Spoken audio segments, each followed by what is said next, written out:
Please come back, Custa. You are the star of my hosting skills really going down the drain. I need to take some lessons from Zoe, otherwise we're in deep trouble. Cut that out, production. What's up, everybody, and welcome to another episode of Power Rankings with Reinforce here on the Overwatch League YouTube channel. We just concluded the Countdown Cup for both APAC and North America, and that's it for the tournaments this year. I mean, there's a playoffs too. We shouldn't forget about the playoffs. The playoffs are pretty important. But that's it for regular season tournaments.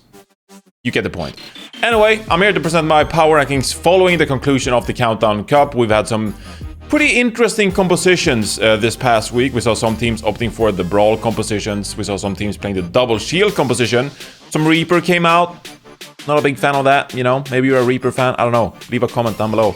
We also saw some Dive coming out with Genji, with Winston, with Zarya. I mean, it's crazy. 2020. What a year for Overwatch. Love to see it. Anyway, let's get right into my power rankings. And let's start out with the APAC region this time around. At number 1, you know who it's going to be. It's going to be the Shanghai Dragons. I mean, they won once more. And they looked so dominant. So much so that I think it's worth talking about the Shanghai Dragons as potentially the best team in the world. Are they better than the San Francisco Shock when it comes to the Winston compositions with Fearless spearheading for the Dragons? I think so. I think the Shanghai Dragons looked incredibly impressive. The pace and the execution was really on point for this Dragons team. So number 1 by far in the APAC region. Now, at number 2, it's going to be the New York Excelsior. And one could argue for the Hangzhou Spark, but I would say they had the easier road to the finals. I think that New York Excelsior still showed this tournament that they are really good when it comes to high level Overwatch. I think that Haksal on the Genji looked on point, and it looks like the New York Excelsior have started to figure out this team because they had a period not too long ago where they actually struggled to get some good performances together, but now it seems like they're starting to click and they have a good identity. So in this meta with the Genji and Haksal just dominating, quite frankly, I think this team still is number 2 in the APAC region. So at number 3, it is going to be the Hangzhou Spark. And they made it to the finals, okay? You can't dismiss that. They made it to the finals. They beat Chengdu Hunters in the semifinals. Now, how big of an accomplishment was that? It's hard to really say, but I have been impressed by the Hangzhou Spark as of recent. I like when they're playing the Dive composition. Gushui can play the Winston, and then you can, change up the composition, whether you have Godspeed on the Sombra and Architect on the Genji, or, play around with it a little bit. We talked a lot about Godspeed and Architect being a good damage duo in the APAC region. That means at number 4, it's going to be the Guangzhou Charge. And they've dropped a little bit since the summer showdown. But then again, I think the level of play in APAC overall has increased, which means tougher matches for the Guangzhou Charge. That being said, I mean, it was a really close set against the New York Excelsior. And given the fact that New York are number 2 in my power rankings, I still think that you need to respect the Guangzhou Charge and the level of play they can bring out. So, nothing to scoff at. That's what I'm saying, essentially. You can check out the rest of my APAC power rankings later on in the video with the graphic, but for now, let's head over to North America. So at number 1, it is going to be the San Francisco Shock. They won the Countdown Cup over in North America after some very impressive switches to the Dive composition. They started out playing the tournament with some Double Shield. We saw a huge focus around Ans and enabling him to have a lot of damage output on his hit scan heroes. But as the series progressed, we saw that they swapped over to the Dive composition. And I mean, if you are the San Francisco Shock, that's pretty good playing Dive, because you have Smurf on the Winston, you have Violet, you have Twilight. We saw Violet pop off on the Zenyatta, and then we saw Twilight pop off on the Ana as well. I mean, they just have so much skill on this roster, and Rascal, of course, on that Genji. I think that Rascal's Genji performance was a bit of a breakout performance, because we've had a lot of people in the community who are like, well, Rascal's Genji is pretty good. No, I've been saying for a long time that I think Rascal's Genji is top tier, and I think he came out and really showed that in this Countdown Cup. So, very impressive performance against the Philadelphia Fusion.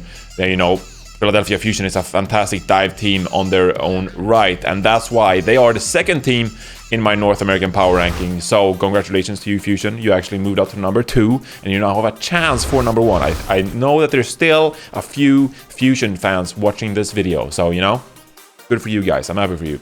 It's about damn time. So couldn't really, get across the finish line once more. The Fusion loses in a finals. But, at the same time, you gotta be happy because you're cheering for a team. You're rooting for a team that is still doing really well. I think some people were disappointed not to see Carpe But I think the way this meta developed, I think that you still have to trust the coaches and trust the players about just playing that dive. Putting in Ivy, putting in Hisu. Yes, they don't have the same kind of weight to their names as Carpe, because we often consider Carpe one of the best players in the league. But as this meta played out, I think maybe playing Hisu and Ivy was the best option for this team. Otherwise, you gotta change around your composition, and maybe you're playing an inferior composition, and you know, you scramble around a little bit. So tough choice for the Fusion, what damage player to play. But in the end, I think in hindsight, you have to trust with the fact that they played more of that Genji and Sombra composition. So still pretty good for the Philadelphia Fusion. At number 3, it's going to be the Paris Eternal, obviously lost to the Fusion in the semi-final. Some questions, some concerns raised here for the Paris Eternal, because are they going to be as good at some of these dive compositions when you can't play the Ben Best Reinhardt or the Ben Best Orisa? I think that is the big question for this team moving forward. We know that they have obviously Sparkle, EXE, and Hanbin, who are fantastic. Fielder has been performing even though he's over in Korea. But can they play the dive composition on par with the level of Fusion and Shock? I mean, we didn't really see too much of that play come out. They did try for a little bit, but it didn't look on par with the Fusion, and that worries me a little bit. Is Snow Smite's Winston going to be good enough for the end of season playoffs? Obviously, it depends on what the meta is going to shape out, but I think these are some concerns for Paris fans moving forward. But at number 3, you know, you still gotta be happy because you've overperformed this season, and I think you have every right to celebrate that. So don't be too down on yourselves, Paris. You did end up winning the Summer Showdown, which was an incredible win in its own right. So at number 4, no big surprise, it's going to be the Florida Mayhem. As usual, I think that the top 3 is pretty solidified, and I also think the top 4 is pretty solidified, with Florida Mayhem like lurking below as a shark, just ready to bite at the top 3 when there is an opportunity presented. Still can't be too unhappy about your performance, so number 4 for the Florida Mayhem, even though they lost against the San Francisco Shock. At number 5, it's going to be the Los Angeles Valiant, okay? So obviously you could pick between the Gladiators, Atlanta Reign, Los Angeles Valiant. Who you think deserve number 5? I think the Valiant deserve number 5 because I was impressed with some of their dive play. They showed that they have some pretty good peaks in this composition. I think that they showed against the Paris Eternal that they could match that team on occasion. Of course, they lost the series, but there were some really good moments for the Valiant fans out there. Of course, a lot of people have been talking about them being a bit of a one-trick team, relying on KSP, relying on Shax to play that double hit scan composition. But KSF has had some good Genji performances as of recent, so I'm liking the progression that I'm seeing from the Valiant. Not as inflexible as we thought them out to be. So maybe if they can continue to improve on that, they can be a force to be reckoned with come season playoffs. Well, that's going to be it for my power rankings this week. Let me know what you think about the rankings in the comments down below. Of course, you can check out the rest of the rankings in a graphic that's somewhere on the screen. Maybe it's a full screen. That's my wipe. So you can see the power rankings for yourself, and you can comment down below what you think. If you've been missing Custa, don't worry. I miss Custa too.